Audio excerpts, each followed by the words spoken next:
ఓ పార్టీకి చెందిన నాయకుడు అది మా భూమి అంటూ బెదిరింపులకు పాల్పడుతున్నాడని బాధిత కుటుంబ సభ్యులు ఆవేదన వ్యక్తం చేశారు. బాగా డబ్బులు ఉన్న ఆయన నిరుపేదలమైన మమ్మల్ని కోర్టుల చుట్టూ పోలీస్ స్టేషన్ల చుట్టూ తిప్పుతూ మమ్మల్ని మానసికంగా ఆర్థికంగా ఇబ్బందులకు గురి చేస్తున్నాడని వారు తీవ్ర ఆవేదన వ్యక్తం చేశారు. రెక్కాడితే కానీ డొక్కాడని నిరుపేదలను బెదిరింపులకు పాల్పడుతున్నాడని, మానసికంగా ఇబ్బందులు గురి చేస్తున్న వ్యక్తిపై చర్యలు తీసుకోవాలని బాధితులు తెలిపారు.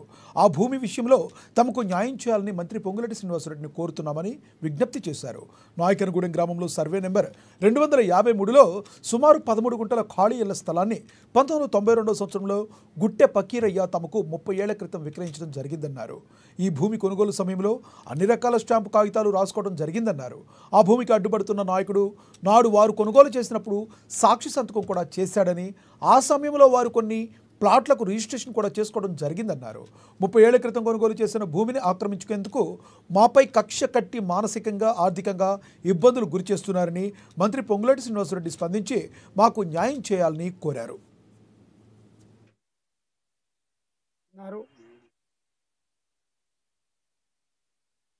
భూమిలో 30 సంవత్సరాలు అవుతుందండి మీ స్థలం కొనుక్కొని గొంతు పకీరయ్య కాడ. ఆ స్థలం అని ఆయన భూలేరు మమ్మల్ని ఇబ్బంది పెడుతురు, చేసులు పాలు చేస్తురు, మమ్మల్ని చోట్ల ఇల్లు వేసుకుని ఇట్లేదు. మేము పేదోళ్ళం అండి, పొలం లేదు మాకు. ఈ సెంటు భూమే మేము కొనుక్కున్నాం అండి. గవర్నమెంట్ స్థలంలో మేము ఫ్లాట్ ఇల్లు కట్టుకొని ఉంటున్నాం, గుడిసెలు వేసుకొని. మేము కట్టుకున్నాం అంటే మమ్మల్ని అసలు కట్టుకొని ఇట్లా మస్తు ఇబ్బందులు పెడుతురు. ఏటని పోతామండి, మేము పేదోళ్ళం, పొలం లేదు మాకు. ఏమైనా కూలి చేసుకుంటే బతికేటోళ్ళం మేము. 24 గంటలు ఏదిస్తుంటే ఎన్నడని మేము రోజు ఉండాలంటే ఏముంటుంది సార్, మమ్మల్ని ఇబ్బంది పెడుతురు. వాళ్ళు కేసులు పెడుతుండ్రు. మేము ఉత్తగ చెట్లు అల్లా కంప కట్టె నేసుకున్నా కానీ కేసు పెడుతుండ్రు తీసుకుపోయి. మమ్మల్ని అసలు లెక్క చేయకోకుండా వాళ్ళకేమి లేదు ఆక్రమించుకోవాలని చూస్తుండు సార్.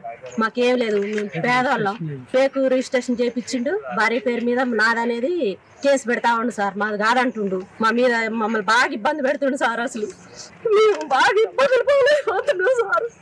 సంవత్సరాలు సంది మేము ఎందాక న్యాగం సార్, మమ్మల్ని చాలా ఇబ్బంది పెడుతుండే. మేము ఏడుపు గురి గురి అయిపోయినా సార్. అన్నం తినంటే అసలు కూడా చుట్టూ తిరుక్కుంటాం. ఏమైనా సార్ మేము ఎవరి కాలు పట్టుకోము సార్. ఇప్పుడే మీరు న్యాయం చేయాలి సార్ మాకు. ఈ భూమి నాదని మమ్మల్ని పదే పదే వేధిస్తున్నారు.